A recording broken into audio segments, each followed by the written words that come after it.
Sideshow to Circus, the evolution of perspectives on disability. Hello and welcome to Sideshow to Circus, the evolution of perspectives on disability.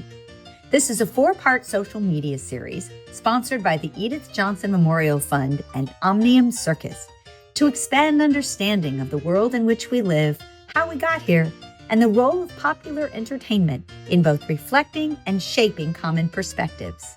Please enjoy this trip through time. From women's suffrage and the abolition of slavery to developments in disability care, access, and inclusion, public attitudes towards different finally began to evolve. Movements for civil rights, education, and medical ethics challenged sideshow norms and began to redefine representation. Empathy and understanding began to confront fear and misinformation. And audiences continued to love a spectacle.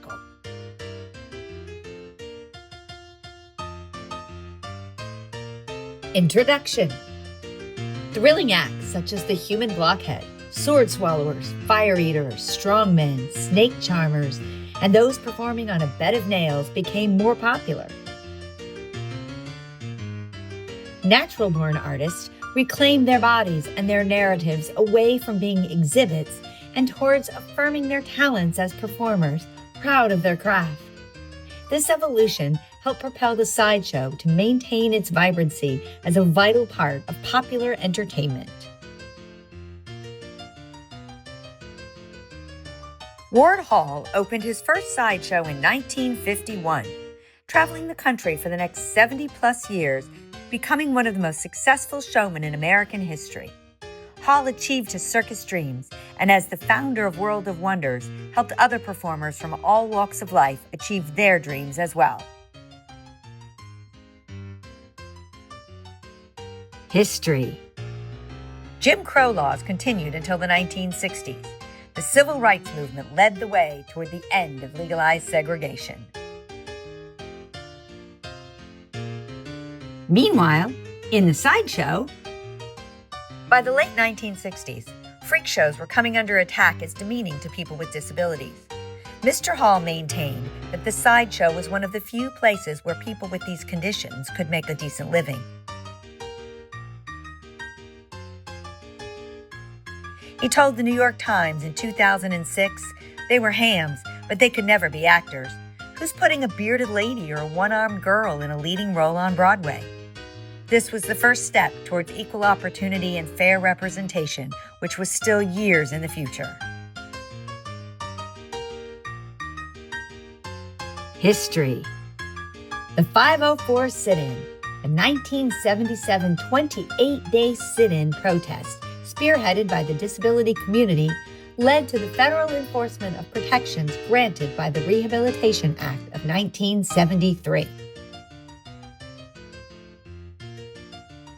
Meanwhile, in the sideshow, in 1972, Ward Hall brought a successful court case in Florida against a statute that prohibited, quote, the exhibition for pay or compensation of any crippled or physically distorted, malformed, or disfigured person in any circus, sideshow, or other place where admission fee is charged. He argued that the law deprived people like CeeLo the Seal Boy, one of the named plaintiffs, of the right to earn a living. In 1972, the Florida Supreme Court agreed. History. Deaf President Now was a 1988 protest at Gallaudet University. Students demanded a deaf president and greater deaf representation. The protest was successful and a major milestone in deaf rights and activism. The Americans with Disabilities Act, the ADA, passed in 1990, banning disability-based discrimination in the U.S. and ensuring reasonable access and accommodation. Meanwhile, in the sideshow, by the 1970s, the tradition of sideshow was relegated to infrequent occurrences and continued to evolve. Freaks were now thankfully acknowledged as ordinary people defined by their extraordinary appearances. Born different performers had found a community within their sideshows. Many retired peacefully to Gibson, Florida, also known as Gibtown or Showtown, USA.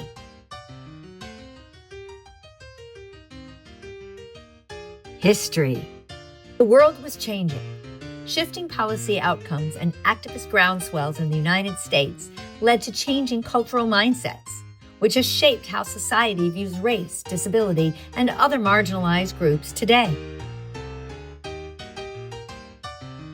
Meanwhile, in the Sideshow, Circus and Sideshow evolve as art forms reflecting the skills, talents, and gifts each individual chooses to share with their audiences, and the audience's expectation to be entertained by professional artists.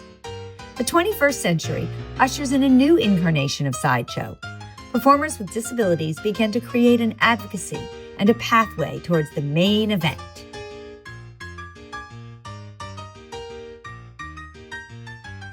21st century sideshow culture celebrated artistry and reclaimed identity. In 1985, the Coney Island Circus Sideshow once again began presenting shows all summer long. Coney Island, USA's Sideshows by the Seashore markets a family-friendly show featuring acts such as sword swallowers, fire eaters, glass walkers, aerial, and variety artists.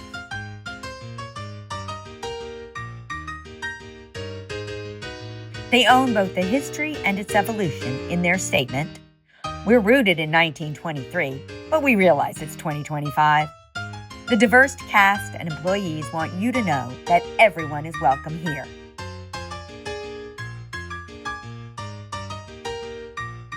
Stay tuned for the next fascinating episode of Sideshow to Circus, the evolution of perspectives on disability.